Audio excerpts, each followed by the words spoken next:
I'm Mitch Henck with a few thoughts on school reform. Governor Walker and Republican leaders are meeting this week to talk about new standards on educational accountability. The problem with educational accountability is who decides on accountability.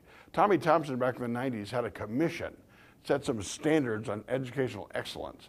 And they had administrators and lifelong educators and former teachers, and they all got together, and I got a retiring East High English teacher to grade the commission's manual. He gave it a D in grammar, bad punctuation and syntax.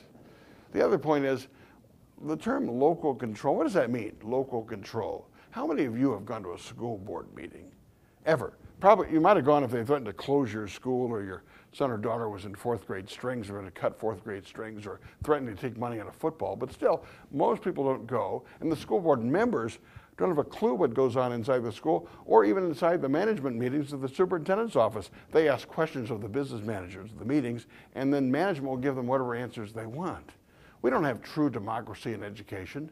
Why, instead of 426 school districts, many of which are 5 miles apart, and they pay the superintendent huge salaries with big staff, centralized control, why not have 50 school districts and have site-based committees of parents, teachers, and the principals who care? And they decide curriculum and discipline and standards for the school. The business stuff, the personnel, management, food, transportation, that could be handled by regional commissions.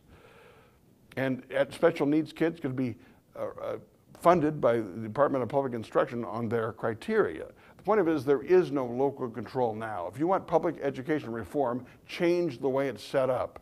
Then the debate wouldn't be about whether to expand the private school choice program, which only became about because public schools were failing kids in Milwaukee. After all, the whole program started with Polly Williams, a black woman state rep from Milwaukee back in the 80s. No, they need to change the system, because the system right now needs to be changed.